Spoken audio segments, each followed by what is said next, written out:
तुम्हारा स्वागत है क्रेजी बुक में। ये कोई साधारण चैनल नहीं है, ये वो जगह है जहाँ किताबें सिर्फ पढ़ी नहीं जाती, वे तुम्हारे भीतर उतरती हैं। आज की इस कहानी में तुम बाहर की दुनिया से नहीं, अपने भीतर की गहराइयों से मिलने वाले हो। ये वीडियो तुम्हें सिखाने नहीं आया है, नहीं तुम्हें बदलने की जिद रखता है। ये बस तुम्हारे साथ चलेगा, धीरे, शांति से, बिल्कुल वैसे जैसे रात में कोई आवाज तुम्हें सोते सोते जगा देती है। तो आराम से बैठो या आंखें बंद कर लो, क्योंकि अब जो सुनने वाले हो वो किसी किताब की कहानी नहीं, तुम्हारी अपनी यात्रा है। तुम उस समय को याद करते हो जब बाहर की दुनिया बिल्कुल सामान्य लग रही थी, लेकिन भीतर कुछ ठीक नहीं था। सब कुछ चलते चलते भी जैसे ठहर गया था। रात के सन्नाटे में जब तुम लेटे होते हो और आंखें बंद करते हो, तब एक अजीब सी बेचैनी धीरे धीरे उभरती है। ये कोई तेज शोर नहीं है, बल्कि बहुत धीमी मगर जिद्दी पुकार है। इतनी धीमी कि दिन में तुम उसे अनसुना कर सको, लेकिन रात में वो तुम्हारे ठीक पास आकर बैठ जाती है। यही वो क्षण है जब अज्ञात तुम्हें बुलाता है। तुम नहीं जानते कि वो आवाज कहाँ से आती है, न वो पूरी तरह तुम्हारी है न किसी और की। वो बस कहती है, जो तुम अब तक जानते आए हो वो पर्याप्त नहीं है। ये सुनकर तुम्हारा मन प्रतिरोध करता है। तुम सोचते हो सब तो ठीक है, काम चल रहा है, लोग तुम्हें पहचानते हैं, जीवन अपनी गति से आगे बढ़ रहा है, फिर ये बेचैनी क्यों? तुम महसूस करते हो कि ये पुकार किसी लक्ष्य की नहीं, बल्कि दिशा बदलने की है। ये तुम्हें सफलता, पैसा या मान सम्मान का लालच नहीं देती। इसके शब्द बहुत साधारण है, इतने साधारण कि डर पैदा कर दें। ये कहती है कि जो सुरक्षित है वही सच नहीं है, और यही बात तुम्हें सबसे ज्यादा डराती है, क्योंकि सुरक्षा तुम्हारा कवच रही है। तुमने हमेशा सीखा था कि रास्ता वही चुनो जिस पर पहले से कई लोग चल चुके हों, वही सही माना जाता है, वही सम्मान देता है। लेकिन अब इस अंधेरे में ये आवाज तुम्हें उस रास्ते से हटने को कह रही है। तुम देखते हो कि तुम्हारे सामने एक दरवाजा है, बिना नाम का, बिना ताले का। न उस पर लिखा है कि भीतर क्या मिलेगा, न ये कि बाहर क्या छूट जाएगा। तुम्हारा मन तुरंत तर्क खोजने लगा है। अज्ञात में क्यों जाऊं? जो है वही काफी है। लेकिन ये आवाज तर्कों से नहीं लड़ती, वो बस इंतजार करती है। वो जानती है कि तुम जितना भी समझा लो खुद को, भीतर कहीं ना कहीं ये एहसास पहले ही जन्म ले चुका है कि पुरानी कहानी अब पूरी हो चुकी है। तुम्हें याद आता है कि बचपन में जब पहली बार अंधेरे कमरे में गए थे, तब भी ऐसा ही डर लगा था। डर कमरे का नहीं था, डर उस बात का था कि तुम नहीं जानते थे वहाँ क्या है। अब फर्क बस इतना है कि ये कमरा तुम्हारे बाहर नहीं, तुम्हारे भीतर है, और ये कहीं ज्यादा विशाल है। इस पुकार में एक अजीब सी ईमानदारी है। ये तुम्हें बहादुर बनने को मजबूर नहीं करती, नहीं तुम्हें नायक का तमगा देती है। ये सिर्फ कहती है, जो दबा दिया था उसे देखो। और तुम जानते हो कि दबाया बहुत कुछ है। वे सवाल जिनका जवाब कम ही नहीं दिया, वे इच्छाएं जिन्हें अव्यवहारिक कहकर किनारे रख दिया, वे डर जिन पर हंसकर आगे बढ़ गए। तुम धीरे धीरे समझने लगते हो कि ये अज्ञात कोई बाहरी दुश्मन नहीं है, ये वही हिस्सा है जिसे तुमने सभ्य बनने के लिए चुप करा दिया था, समाज में फिट होने के लिए, सफल दिखने के लिए, सामान्य कहलाने के लिए। और अब वही हिस्सा तुम्हें वापस बुला रहा है। तुम्हारा दिल तेज धड़कता है, लेकिन इस बार डर के साथ एक हल्की सी राहत भी है, क्योंकि ये पुकार तुम्हें ये भरोसा देती है कि तुम टूट नहीं जाओगे, बल्कि जो झूठा जोड़ था वही गिरेगा। ये तुम्हें ये भी नहीं कहती कि सब कुछ छोड़ दो, बस इतना कहती है, देखने का साहस रखो। रात गहरी होती जाती है, तुम्हें लगता है जैसे समय धीमा हो गया हो, सांसें स्पष्ट सुनाई देती हैं। इस क्षण में तुम्हें एहसास होता है कि अब तक तुम जागते हुए भी सोए रहे हो। रोजमर्रा की आदतें, तयशुदा विचार, उधार लिए हुए सपने, इन्होंने तुम्हें आराम तो दिया, लेकिन सच्ची नींद नहीं। अब ये अज्ञात तुम्हें एक अलग तरह की नींद का वादा करता है, ऐसी नींद जो अजागरूकता से आती है, जहां तुम भागते नहीं बल्कि उतरते हो अपने भीतर। और ये उतरना आसान नहीं है, क्योंकि नीचे जाने का मतलब है ऊंचाई का भ्रम छोड़ना।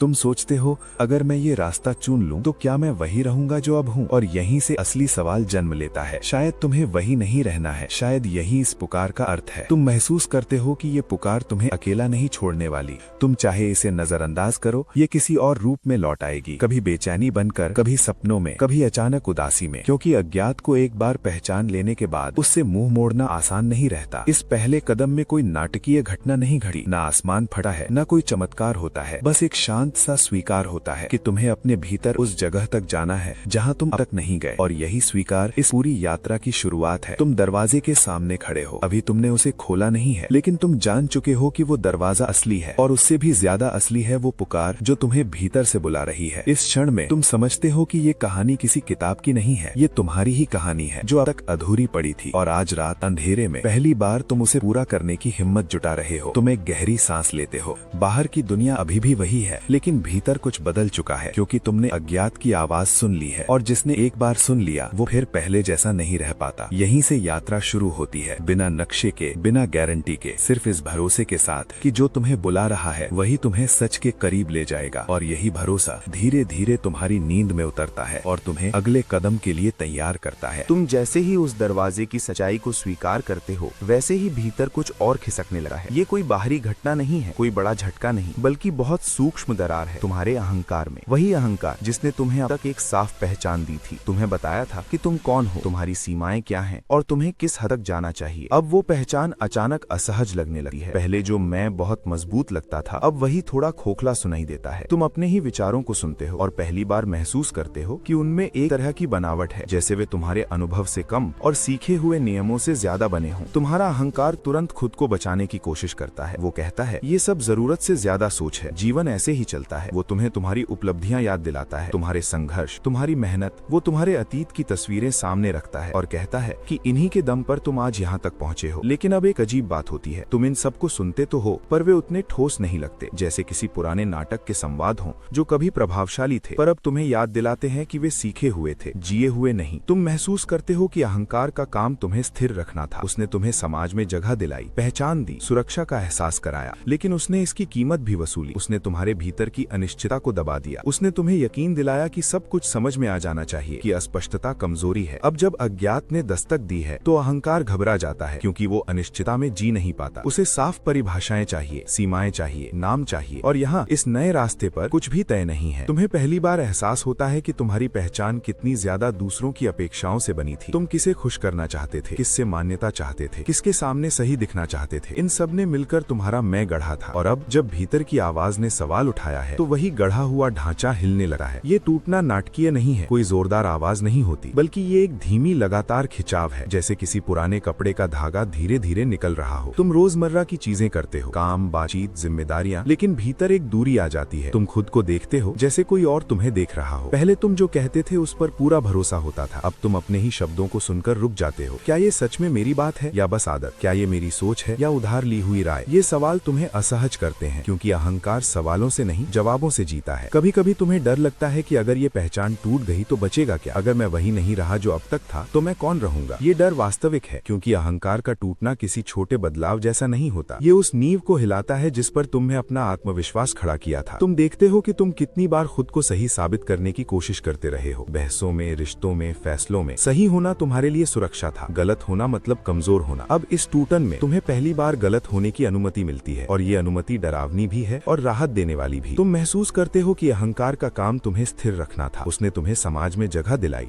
पहचान दी, सुरक्षा का एहसास कराया, लेकिन उसने इसकी कीमत भी वसूली। उसने तुम्हारे भीतर की अनिश्चितता को दबा दिया। उसने तुम्हें यकीन दिलाया कि सब कुछ समझ में आ जाना चाहिए, कि अस्पष्टता कमजोरी है। अब जब अज्ञात ने दस्तक दी है तो अहंकार घबरा जाता है, क्योंकि वो अनिश्चितता में जी नहीं पाता। उसे साफ परिभाषाएं चाहिए, सीमाएं चाहिए, नाम चाहिए। और यहाँ इस नए रास्ते पर कुछ भी तय नहीं है। तुम्हें पहली बार एहसास होता है कि तुम्हारी पहचान कितनी ज्यादा दूसरों की अपेक्षाओं से बनी थी। तुम किसे खुश करना चाहते थे, किससे मान्यता चाहते थे, किसके सामने सही दिखना चाहते थे। इन सब ने मिलकर तुम्हारा मैं गढ़ा था। और अब जब भीतर की आवाज ने सवाल उठाया है तो वही गढ़ा हुआ ढांचा हिलने लगता है। ये टूटना नाटकीय नहीं है, कोई जोरदार आवाज नहीं होती, बल्कि ये एक धीमी लगातार खिंचाव है, जैसे किसी पुराने कपड़े का धागा धीरे धीरे निकल रहा हो। तुम रोजमर्रा की चीजें करते हो, काम, बातचीत, जिम्मेदारियां, लेकिन भीतर एक दूरी आ जाती है। तुम खुद को देखते हो जैसे कोई और तुम्हें देख रहा हो। पहले तुम जो कहते थे उस पर पूरा भरोसा होता था, अब तुम अपने ही शब्दों को सुनकर रुक जाते हो। क्या ये सच में मेरी बात है या बस आदत? क्या ये मेरी सोच है या उधार ली हुई राय? ये सवाल तुम्हें असहज करते हैं, क्योंकि अहंकार सवालों से नहीं जवाबों से जीता है। कभी कभी तुम्हें डर लगता है कि अगर ये पहचान टूट गई तो बचेगा क्या? अगर मैं वही नहीं रहा जो अब तक था तो मैं कौन रहूंगा? ये डर वास्तविक है, क्योंकि अहंकार का टूटना किसी छोटे बदलाव जैसा नहीं होता। ये उस नींव को हिलाता है जिस पर तुमने अपना आत्मविश्वास खड़ा किया था। तुम देखते हो कि तुम कितनी बार खुद को सही साबित करने की कोशिश करते रहे हो, बहसों में, रिश्तों में, फैसलों में। सही होना तुम्हारे लिए सुरक्षा था, गलत होना मतलब कमजोर होना। अब इस टूटन में तुम्हें पहली बार गलत होने की अनुमति मिलती है, और ये अनुमति डरावनी भी है और राहत देने वाली भी। तुम महसूस करते हो कि अहंकार ने तुम्हें एक कहानी दी थी, तुम्हारी कहानी। उसमें नायक तुम थे, चुनौतियां थी, जीत हार थी। लेकिन अब वो कहानी अधूरी लगने लगती है, जैसे उसमें कुछ पन्ने गायब हों, और वे गायब पन्ने वही हैं जिन्हें तुमने अनदेखा किया था। तुम्हारे संदेह, तुम्हारी कोमलता, तुम्हारी असुरक्षा। इस चरण में तुम खुद से नाराज भी होते हो। तुम सोचते हो, मैंने पहले क्यों नहीं देखा? मैंने इतने साल खुद को सीमित क्यों रखा। लेकिन फिर तुम समझते हो कि ये नाराजगी भी अहंकार की ही एक चाल है। खुद को दोष देना भी एक तरह से नियंत्रण बनाए रखने की कोशिश है। तुम धीरे धीरे ये स्वीकार करते हो कि अहंकार दुश्मन नहीं है, वो एक जरूरी चरण था। उसने तुम्हें दुनिया में चलना सिखाया, लेकिन अब उसकी सीमा आ चुकी है। अब वो वही नहीं दे सकता जिसकी तुम्हें जरूरत है। कभी कभी ये टूटन थकाने वाली हो जाती है। तुम चाहते हो कि सब पहले जैसा हो जाए।